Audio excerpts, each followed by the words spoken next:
अब मैं बात करता हूं कि भगवान राम ने सीता का त्याग क्यों किया। तो हकीकत में सीता का त्याग दुनिया की नजर में किया, वास्तविकता इससे भिन्न है। आपको पता हो, बचपन में भगवती सीता को शाप लगा है तोते का। ये कथा सुनी है? नहीं सुनी? ये कथा पद्म पुराण के पाताल खंड की कथा है। एक तोता तोती वाल्मीकि आश्रम से कथा सुनकर के और जनकपुर में आया करते थे और सीता जी और राम जी के विवाह के गीत गाया करते थे। वाल्मीकि रास्ते सुमहान ऋषिर धर्म विदुत्तमः आवाम तदा श्रमस्थाने सर्वदा सुमनोहरे सशिष्यान् गापयामास भावी रामायणं मुनि प्रत्यहं तत्पदस्मारी सर्वभूत हिते रतः तदावाभ्याम श्रुतं सर्वं भावी रामायणं महत् मुहुर्मुहुर् गीयमान मायातं परिपाठतः।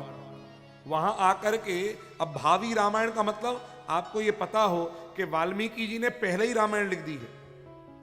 रामायण राम जी के जन्म के पहले ही लिख चुके हैं, क्या क्या होने वाला है।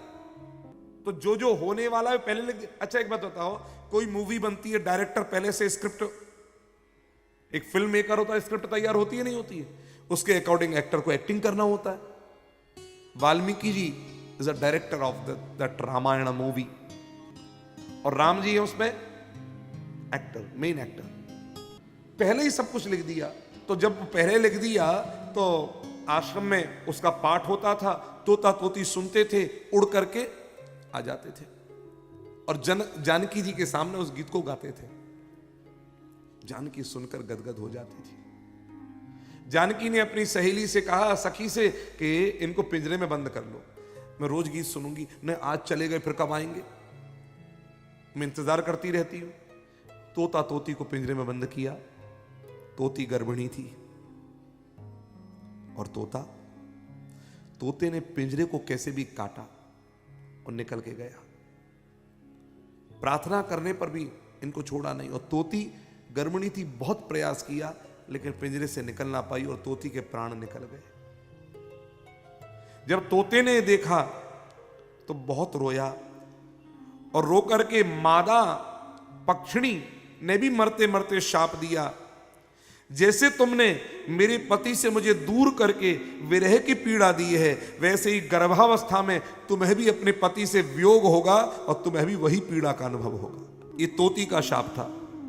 यथा त्वं पतिना सार्धम वियोजयसि मामितः तथा त्वमपि रामेण वियुक्ता भव गर्भिणी।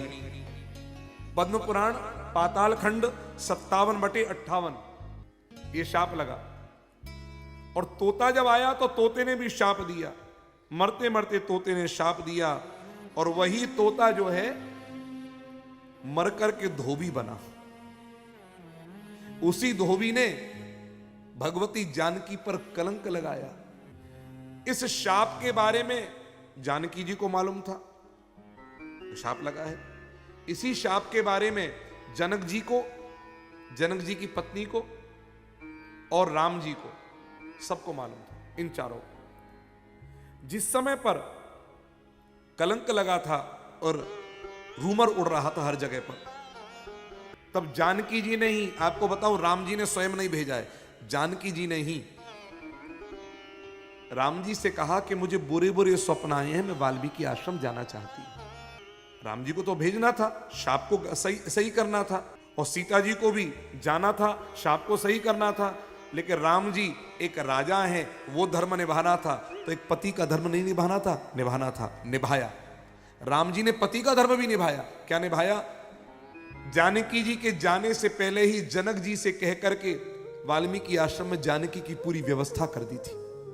जैसे कोई राजा या रानी कभी जाते हैं परदेश में तो उनकी पहले से पहले सारी व्यवस्था हो जाती है, वैसे ही जानकी जी की पूर्ण रूप से सुविधा युक्त व्यवस्थाएं वाल्मीकि आश्रम में कर दी गई थी। और जनक जी को भी कहा था, आप भी वहीं निकट ही रहना, वहीं रहना।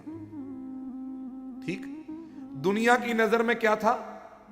सीता त्याग। और भगवान जी की और सबकी नजर में, इनकी नजर में क्या था?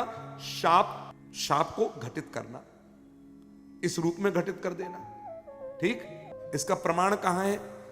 तो इसका प्रमाण वाल्मीकि रामायण पढ़े तो जो सुख जानकी को अयोध्या में मिलता था वही ठीक सुख जानकी को वाल्मीकि आश्रम में मिल रहा है। सुख सुविधा यथा पूर्वम तु साकेते सुखमाप विदेहजा तथा मुनेर आश्रमेति सुखमाप पतिव्रता।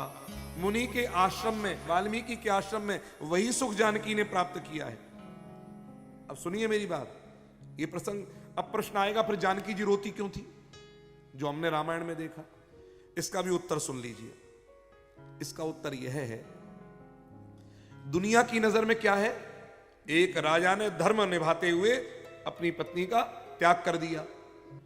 अब अगर सीता जी वहां पर भी मुस्कुराते रहती, खुश रहती, तो लोग क्या कहते, इसमें दोष है। देखो पति से अलग होने के बाद भी कितनी सुखी दिख रही है। ध्यान देना, जानकी जी ने पति की इस भूमिका में अपनी भूमिका निभा करके उनकी सहायता करी और वे दुख दिखाती थी कि देखो पति से वियोग है। ये एक रहस्य है जो मैंने आपके आगे अभी उजागर किया।